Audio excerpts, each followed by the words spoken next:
मंत्री नवाब मलिक यांची पत्रकार परिषद सुरू आहे, थेट जाऊया।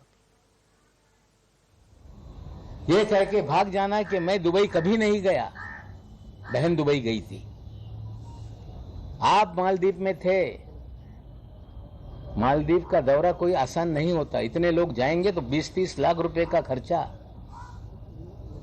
ये जांच करे एनसीबी की विजिलेंस टीम कि इसका खर्चा किस अकाउंट से किया गया। ज्ञानेश्वर जी टीवी पे आते हैं, बहुत सारे अधिकारी टीवी पे आते हैं। किसी भी अधिकारी का शर्ट 1500 रुपए से महंगा नहीं, लेकिन समीर वानखेड़े की शर्ट 70,000 रुपए की क्यों होती है? हर दिन नया कपड़ा पहन के क्यों आते हैं? मोदी साहब से भी आगे निकल गए।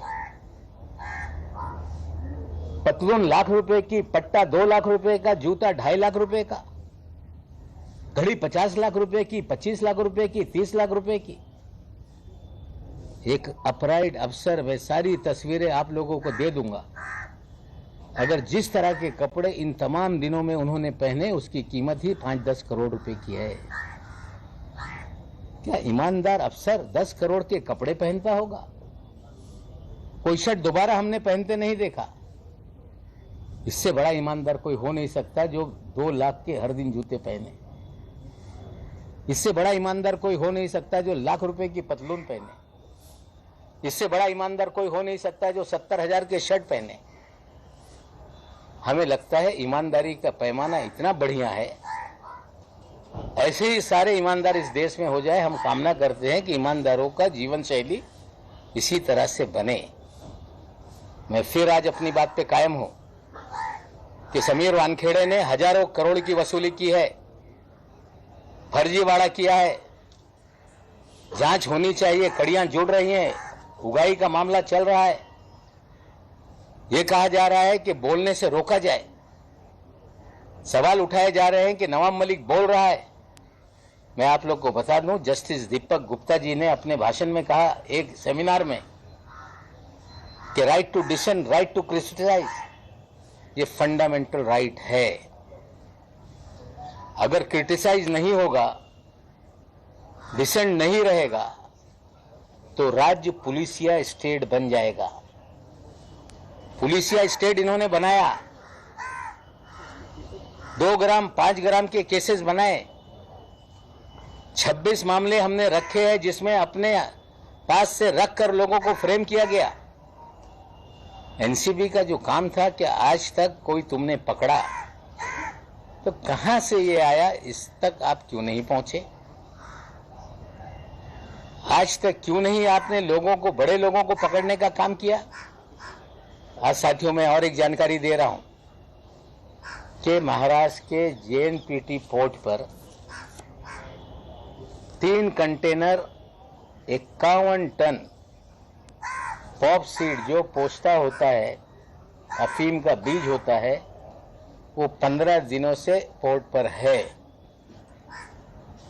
हम जवाब चाहते हैं डीआरआई से कि 15 दिन में आपने केस रजिस्टर क्यों नहीं किया?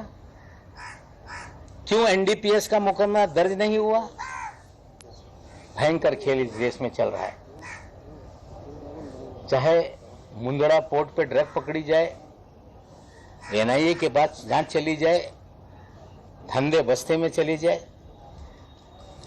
पिछले 10-12 दिन पहले एक केस आया था ड्रग का, वो भी 8 दिन के बाद उजागर हुआ। आज 51 टन पॉप सीड वहां पड़ी है, उसके लेकर कोई भी मुकदमा दर्ज नहीं हो रहा है, केस दर्ज नहीं हो रहा है। पूरा खेल ड्रग का कहीं ना कहीं राजनीतिक संरक्षण के बिना नहीं चलता, और ये बहुत ही खतरनाक तरीके से देश को उलझाया जा रहा है। ड्रग पूरी तरह से खत्म हो, हम साथ में लोगों के हैं, लेकिन अगर राजनीतिक संरक्षण में ड्रग का धंधा चलेगा, जिनको ड्रग रोकने के लिए जिम्मेदारी दी जाएगी वही ड्रग का धंधा करवाएंगे, प्राइवेट आर्मी बना के उगाही करेंगे, ड्रग बेचने के लिए लोगों को खुला छोड़ेंगे, तो हमें लगता है लोगों को इसके लिए खड़ा होना पड़ेगा। दूसरी एक घटनाक्रम और हुआ है। अनिल देशमुख जी कल गए, जब सारे लीगल मीन्स जो भी थे उनके पास, उन्होंने आजमाया और स्वयं हाजिर हुए। उन्हें भी फंसाया गया, उन्हें भी जो आरोप लगाने वाला था परमवीर सिंह, वो फरार है, और जिस पे आरोप लगाया गया, जो जांच को सहयोग करने के लिए हाजिर किया गया, उन्हें गिरफ्तार किया गया है। ये सारी कार्रवाई राजनीति से प्रेरित है, सरकार को बदनाम करने के लिए है, नेताओं को डराने के लिए है। हम ये साफ कह देते हैं कि फिर ट्वीट आ रहे हैं कि अगली बारी अनिल परब जी की है। ये नेताओं को डराना और सत्ता के दुरुपयोग का काम बंद हो। ठीक है, अनिल देशमुख जी को आपने गिरफ्तार किया है, कानून अपना काम करेगा। फर्जीवाड़े से लोगों को फंसाओगे, आज नहीं कल चीजें सामने आएंगी। लेकिन परमवीर सिंह कहाँ है, इसकी जवाबदेही ये केंद्र सरकार की है। महाराष्ट्र से वो पंजाब चले गए, चंडीगढ़ चले गए, उसके बाद लौटे नहीं। कहा यह भी जा रहा है कि वे विदेश में हैं, तो भागने के तीन ही रास्ते हैं। लुकआउट नोटिस के बावजूद कोई व्यक्ति देश छोड़ के या तो हवाई जहाज से जा सकता है या रोड के रास्ते उत्तराखंड, उत्तर प्रदेश, बिहार से नेपाल वाया अगर वो गए हैं, तो तीनों जगहों पे भारतीय जनता पार्टी की सरकारें हैं। क्या अन्य लोगों की तरह भी परमवीर सिंह को भगाया गया, उनके जरिए झूठे आरोप लगा के सरकार को बदनाम करने का काम किया गया? इसका भी जवाब लोगों को, बीजेपी को देना होगा। मैं आज फिर एक आपको व्हाट्सएप चैट आपको बता रहा हूं कि मैंने जब लेडी डॉन का उल्लेख किया तो कहा गया कि हमारा भाई एक ईमानदार अफसर है, हम उसके कामकाज में ध्यान नहीं देते। मैं आपको एक व्हाट्सएप चैट अभी शेयर करता हूं, जिसमें एडवोकेट जैस्मिन वानखेड़े, एक जो ड्रग के मामले में कोई गिरफ्तारी हुई होगी, उस केस से रिलेटेड वो व्यक्ति जैस्मिन वानखेड़े को मैडम एड्रेस भेजो करके कह रहा है। जैस्मिन वानखेड़े अपना विजिटिंग कार्ड, लोकल लोकेशन उसको शेयर कर रही हैं। दूसरा स्क्रीनशॉट में वो उससे बात कर रही है कि क्या चल रहा है, पिटाई हो रही होगी। अगर एक अपराइड अफसर, उसकी बहन वकील है, तो किस तरह से जिन्हें एक्यूज बनाया जाता है उससे संवाद करती है। मैं फिर कह रहा हूं कि प्राइवेट आर्मी का खेल था। उगाही के धंधे में ये सारे प्राइवेट आर्मी के लोग थे और लेडी डॉन भी इस धंधे में शामिल थी। मैं आज फिर कह रहा हूं, निश्चित रूप से महाराष्ट्र, मुंबई की पुलिस जांच कर रही है। वानखेड़े भाग रहे हैं कि मुकदमा मामला सीबीआई को दे दो, एनआई को दे दो। वानखेड़े भाग रहे हैं कि नवाब मलिक को बोलने पे रोक लगाई जाए। वानखेड़े पीआईएल फाइल करा रहे हैं सुप्रीम कोर्ट में कि नवाब मलिक को रोका जाए, जांच मुंबई पुलिस से हटाई जाए। सत्यमेव जयते कहने वालों को चाहिए कि सच को आंच क्या, जांच होने दीजिए। महाराष्ट्र पुलिस ने कहा है कि इन्हें गिरफ्तार करना होगा तो 72 घंटे की नोटिस दी जाएगी। वसूली गैंग का पर्दाफाश हो रहा है और जिस दिन वानखेड़े पे कार्रवाई होगी, हमें लगता है कि लोग खुलकर सामने आ जाएंगे। मैं अपील करता हूं, जिन लोगों के साथ उगाही हुई है वो खुलकर आए, बताएं। अगर डर में जियोगे तो ये पुलिसिया राज देश के लोकतंत्र को खत्म कर देगा। मैं आपके माध्यम से अपील करता हूं।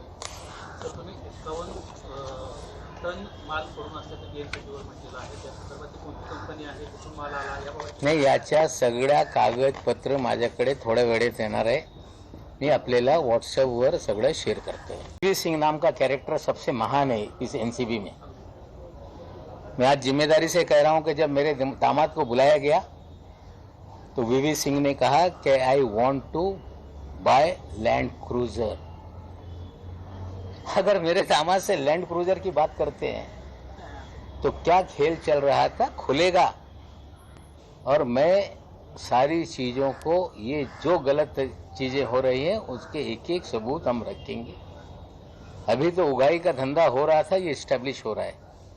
पुलिस की जांच जैसे जैसे आगे बढ़ेगी, हमें लगता है एक बार वानखेड़े गिरफ्त में आ गया तो लोग खुलकर सामने आएंगे। और वीवी सिंह, जिसे इसके पहले करप्ट है करके साइड में रखा गया था, वानखेड़े ने फिर इस खेल में उतारा है। कहीं ना कहीं पूरा रचा रचाया उगाई का धंधा है। जो ये सारी कड़ियां जुड़ रही हैं, केपी गोसावी, साली, सैम डिसूजा, और सबसे बड़ा उसके अंदर जो गवाह होगा, जिस गाड़ी का जिक्र किया गया है, ये सारे खेल के बाहर का वो आदमी है। वो ड्राइवर इस गाड़ी में सुन रहा होगा, लोकेशन को कंफर्म कर सकता है। हमें लगता है पुलिस अपना काम करे और पूरी तरह से इस्टेब्लिश हुआ है कि उगाई का 18 करोड़ की डील हुई, 50 लाख एडवांस उठाया गया और 8 करोड़ की हिस्सेदारी वानखेड़े की थी। सर, आपने करोड़ों रुपए और सर लाखों रुपए के कपड़े पहनते,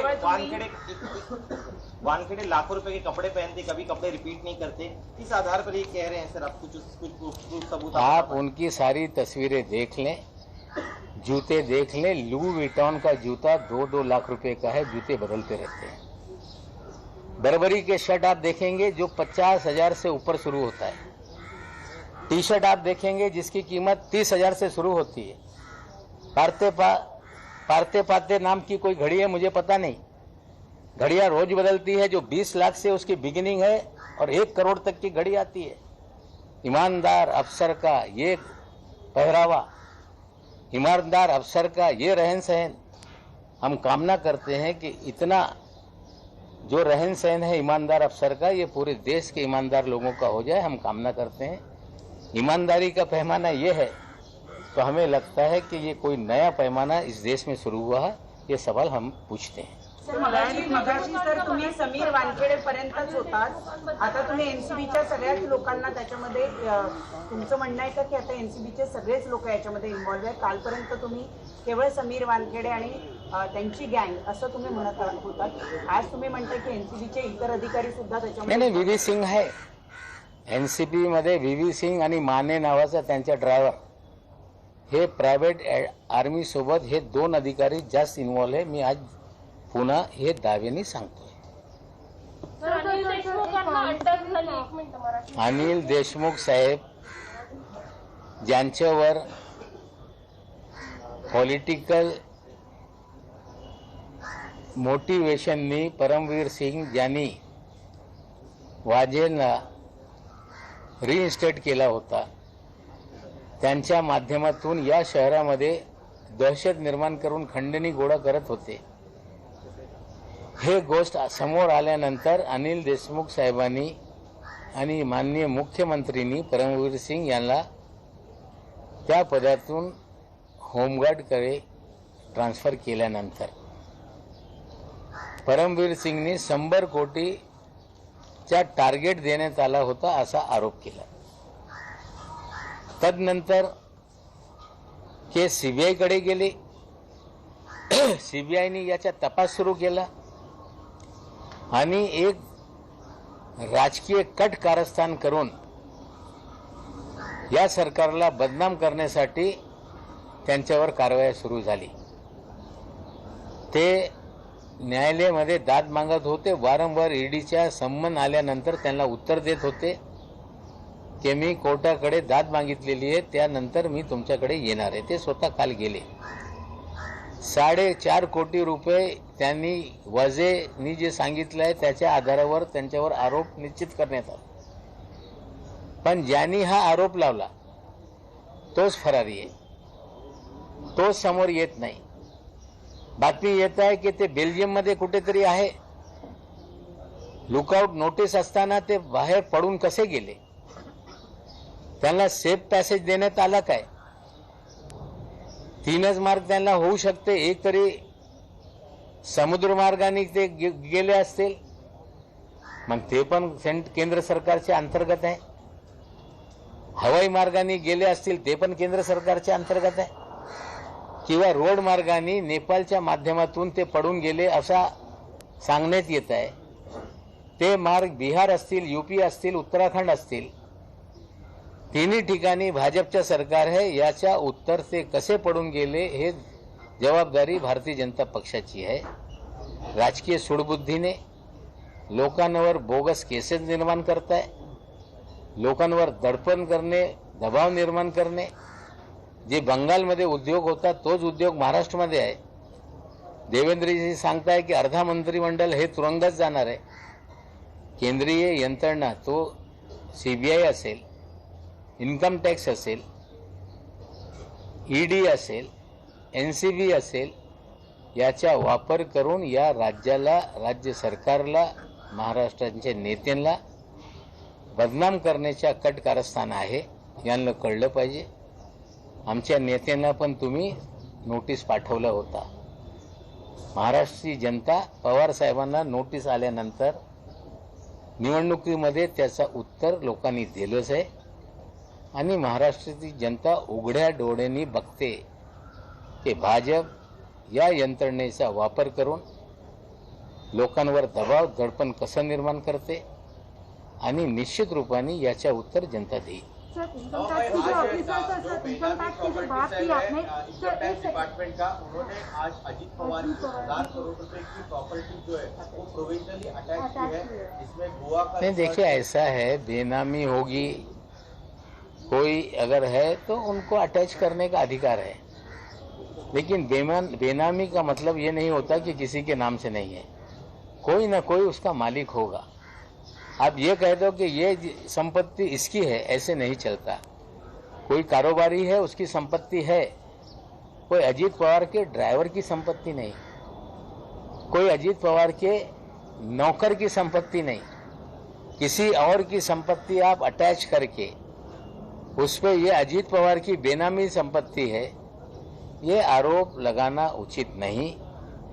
ये ऐसा नहीं कि भारतीय जनता पार्टी के मंत्रियों के ड्राइवर के नाम पे कोई संपत्ति निकल आई. ये ऐसा नहीं कि कोई बीजेपी के केंद्रीय मंत्री के किचन के कुक के नाम पे संपत्ति निकल आई. हमें लगता है ये बदनाम करने का खेल है. और कोई भी एजेंसी कार्रवाई करती है और उसे हर व्यक्ति को न्यायालय में अपनी लड़ाई लड़नी पड़ती है. भुजबल साहब को लेके भी इसी तरह से हुआ. महाराज सदन को लेके आरोप लगाए गए और कोर्ट ने कह दिया कि इसमें कोई भी तरह का करप्शन नहीं हुआ. हमें लगता है डराने का, बदनाम करने का खेल है. हम लोग इस खेल से डरने वाले नहीं हैं. आपके एलिगेशंस के बाद 24 घंटों में अनिल देशमुख को अरेस्ट किया गया. अब अजित पवार की जो बेनामी प्रॉपर्टीज कही जा रही हैं उसके अटैचमेंट की बात हो रही है. क्या आपको ये पॉलिटिकल वेंडेटा लगता है? देखिए, मेरे आरोप के बाद नहीं है ये सारी कार्रवाई पहले से चल रही है.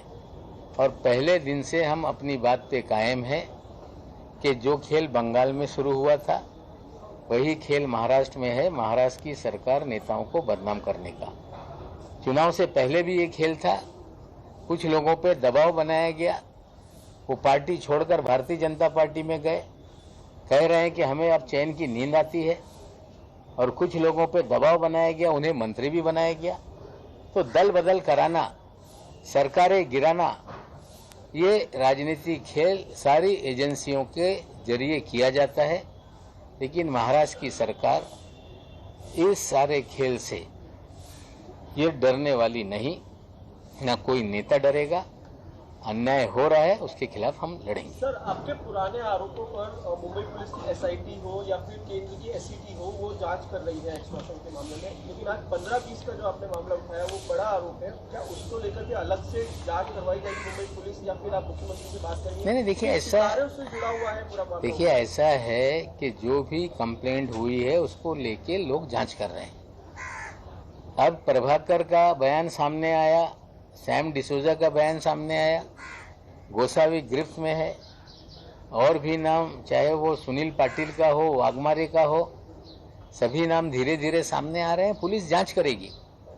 जांच करने का मतलब किसी को फंसाना नहीं है. और ये जब बात सामने आ रही है कि 18 करोड़ की डील हुई थी, वो इस्टेब्लिश हो रहा है। जब सारे तार जुड़ जाएंगे तो निश्चित रूप से पुलिस कार्रवाई करेगी।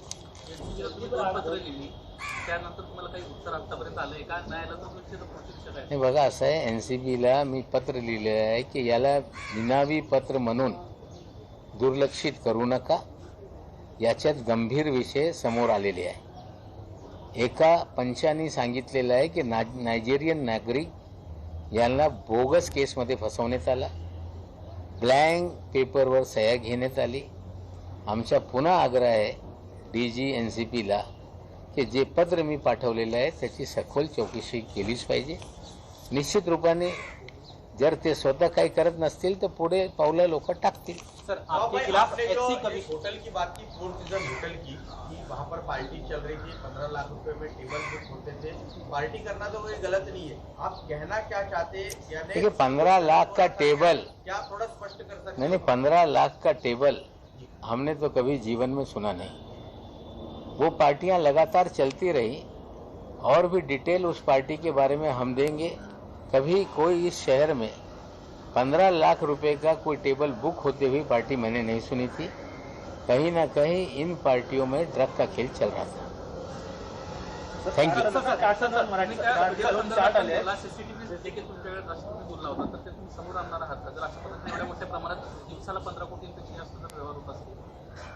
नाही बघा, असं आहे, एक CCTV जेव्हा हॉटेलमध्ये काही लोक बसून काही उद्योग करत होते, मी जेव्हा देवेंद्रजीचा 1 वर्ष पूर्ण झाला होता त्यावेळी मी प्रश्न उपस्थित केला होता, हा तोत्या फडणवीस कोण आहे? आम्ही त्यांना सावध केला होता की हे योग्य नाही। त्या काळातले CCTV पण माझ्याकडे होते, मी तेव्हा रिलीज केलेला नाही आणि मी पुन्हा ते CCTV रिलीज करणार नाही। समझदार को इशारा काफी है। सर आपके खिलाफ सर एचसी कमीशन में वो गए हैं, क्या आप भी लीगल कोई जानकारी ले रहे हैं? देखिए, SC कमीशन में वो गए कि मेरा सर्टिफिकेट वैध है। अरुण हलदर जी पहले दिन बोल रहे थे कि उन्होंने धर्म परिवर्तन नहीं किया, दूसरे दिन उनके घर पे चले गए। हमने कहा कि उनका ये अधिकार नहीं है। 1994 में सुप्रीम कोर्ट का एक आदेश आया था, जब फर्जी सर्टिफिकेटों की बाढ़ आई थी तो हर जिले में स्क्रूटनी कमेटी का गठन हो और उसके तहत एक कौशी जुडिशियल अथॉरिटी निर्माण की गई और महाराष्ट्र में वो है। हलदर जी का वो जुरिडिक्शन नहीं था, वो सर्टिफिकेट को वैध डिक्लेयर कर रहे थे। वो भी जिस पे आरोप लग रहा था उसके घर जाके कल ये गए, वहां पे सापला जी पूर्व केंद्रीय मंत्री जो SC कमीशन के चेयरमैन हैं, उनको कागजात उन्होंने सौंपा है और उन्होंने स्पष्ट कर दिया कि मैं महाराष्ट्र की सरकार को भेजूंगा। सर्टिफिकेट फर्जी है या असली है, इसकी जांच के लिए सुप्रीम कोर्ट के आदेश से स्क्रूटनी कमेटी का गठन होता है। महाराष्ट्र के हर जिले में उसका गठन है, वही उसकी कौशी जुडिशियल अथॉरिटी है। वहाँ पे मामला जाएगा और लोग ये प्रमाणित करेंगे कि ये फर्जी सर्टिफिकेट है। सर आपके खिलाफ बहुत डिफेमेशन के मामले सामने, तो क्या आप कोई कानूनी सलाह ले रहे हैं, वकीलों से मिल रहे हैं? देवेंद्र जी ने कहा है कि डिफेमेशन के ऊपर उनके ऊपर इतने मामले हो रहे हैं, मैं कैसे डालूं? डिफेमेशन करना लोगों का अधिकार है, डिफेंड करना ये मेरा अधिकार है। लोग पहले कह रहे थे कि 100 करोड़ रुपए का हम डिफेमेशन करेंगे। 2 लोगों ने, दरेकर ने और एक व्यक्ति ने दावा किया कि 100 करोड़ का डिफेमेशन होगा, लेकिन आज तक वो मुकदमा दर्ज नहीं हुआ क्योंकि 10 करोड़ रुपए भरने पड़ते हैं। हाँ, क्रिमिनल डिफेमेशन के मामले लोगों ने नोटिस भेजी है, मुझे किसी भी न्यायालय से किसी भी तरह का संबंध नहीं आया। भाई, जब भी आरोप लगे हैं महाराष्ट्र गवर्नमेंट के किसी भी मंत्री पर, CBI ED ने उसकी जांच शुरू कर दी। अब कहा जा रहा है कि दिवाली के बाद बम फोड़ा जाएगा, तो क्या आपको चिंता हो रही है कि आपके खिलाफ जांच शुरू हो जाए? हम हैं तैयार, मैंने कल कहा है तैयार हम। अरे खाली ये तो ED CBI की धमकी तो कई दिनों से दी जा रही है, लेकिन एक गंभीर विषय फिर मैं बोल दूं। कल जिस तरह से परवीन दरेकर जी ने और चंद्रकांत पाटिल जी ने कहा कि इसके अंजाम बुरे होंगे, अभी तक तो धमकियां राजस्थान से आ रही थी, अब सीधे महाराष्ट्र BJP के अध्यक्ष विरोधी पक्ष नेता धमकी दे रहे हैं कि अंजाम बुरे नहीं होंगे। ठीक है, राजनीतिक लड़ाई के अंजाम बुरे होंगे, हमें कोई डर नहीं। कोई आप दुरुपयोग करके मुझे जेल में डाल दो, उसका मुझे डर नहीं। लेकिन मेरे भाई बहन, पोता पोती, नाती भतीजे, इन सभी लोगों के बारे में लोग जानकारी हासिल कर रहे हैं कि 4 साल का बच्चा कहाँ पढ़ता है। अगर ये परिवार के सदस्य को किसी भी तरह का नुकसान हुआ तो इसकी पूरी जिम्मेदारी चंद्रकांत पाटिल और दरेकर की होगी। Thank you.